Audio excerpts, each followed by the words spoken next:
Hey guys, welcome back to another Vlogmas. Today is attempt number 4. I think I'm gonna do a Q&A for today's video. Let's get into it. What yarn brand do you reach for the most? I'm gonna be honest, I don't discriminate.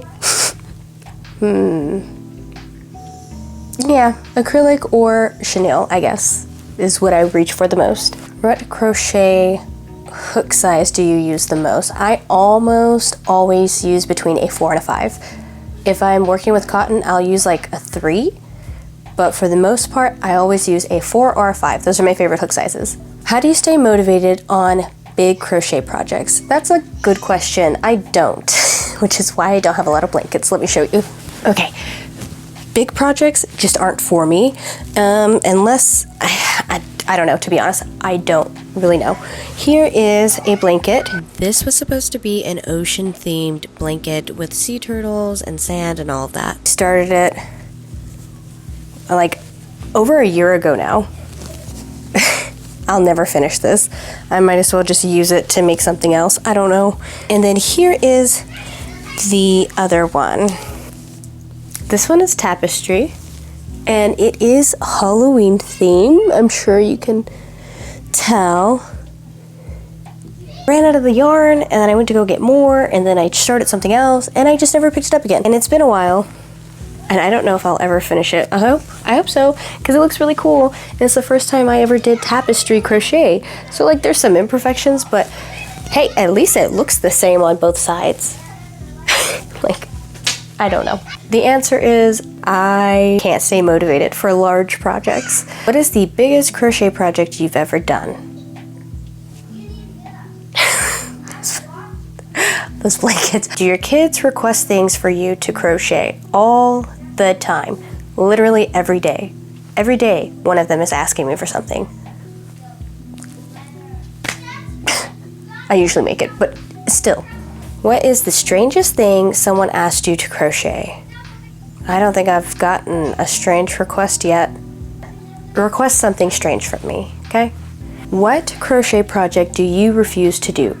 Anything micro. Micro crochet looks really neat, just not for me.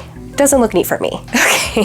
What do you recommend beginners make first? Simple projects that require one type of stitch over and over, that way you can practice your stitch, your tension, and practice seeing the actual stitches. Like washcloth or even a scarf with just half double crochets or single crochets. A beanie, like this beanie. This is just rows instead of rounds, just rows of half double crochets. Why did you choose lighter cases as your main clay item? Because there's something that I'm actually good at making. I'm not very good at making little figures. I started making sloths and they came out pretty cute. I actually had someone request one today, so that was exciting, but I'm not very confident in making like little trinkets and figurines. I am very comfortable with making lighter cases. So yeah, that's why I currently only offer clay lighter cases. What clay brand do you prefer? Sculpey. I use Sculpey 3 and Sculpey Primo. What's the most annoying part of working with clay? So far, the most annoying thing for me working with clay is that I get my fingerprints on it. You're supposed to use like finger cots, but they're really tight on my hand. I don't know, they feel weird. I feel like I can't sculpt right with them yet, but I've only used them once, so that's probably why. Do you plan on expanding your clay products? Eventually, I will probably do like sloth keychains just because of the food truck. Other than that, probably not. That's like a for fun thing. How do you price your handmade items? I usually take the material cost and times it by 3, because otherwise you have to pay yourself an hourly wage and then see how long it took you. And I just feel like sometimes somebody makes something and it took 5 hours where I made it and it only took me 2. Are you not getting as much because you're fast? There you go. That's the way of putting it. Sometimes I just go based off of what I would pay for it, but yeah. What made you start your website instead of Etsy? So I had originally started with Etsy and then I got my own website. I use Square because when you sign up for Square, it's free and then they give you a free website. So I thought that was really cool. I used that. And yeah, I just don't really understand Etsy, the fees, and they let a whole bunch of drop shippers and thieves and AI and all types of stuff on there, and they don't even close the shops. It just seems like, boo, shame on you, Etsy. But I recently posted like 2 or 3 patterns on there, and they've actually been selling.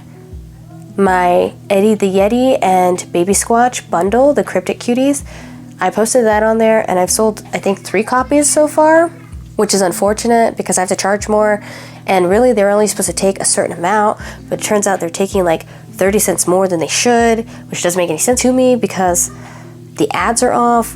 It's not adding up. They're taking more money than they should. So this is exactly why I got my own website.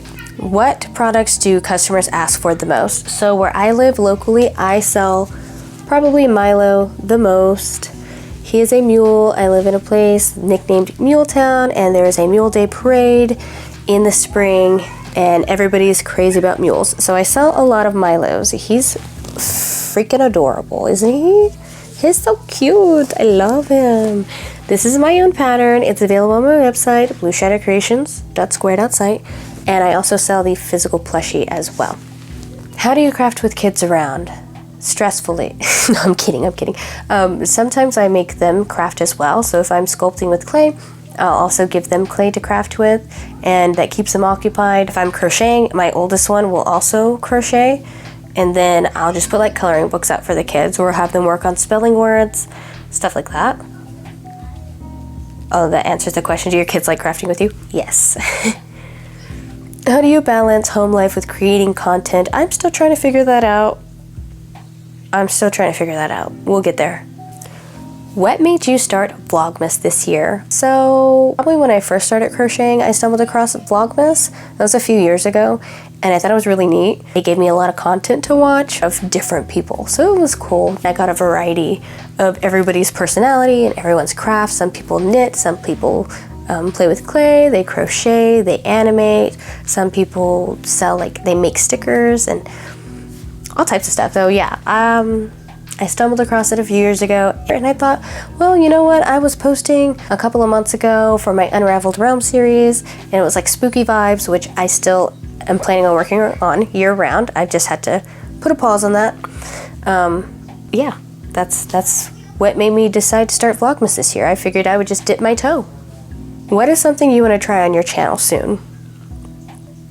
I want to do an episode with my husband about conspiracy theories. He's a big conspiracy guy, and he's got lots of information, and yeah, that's kind of his thing. He deep dives into that, and a lot of the stuff that he talks about kind of merges with stuff that I consume and talk about, and it's really interesting. So like, I think I want to do an episode with him going over all of that stuff.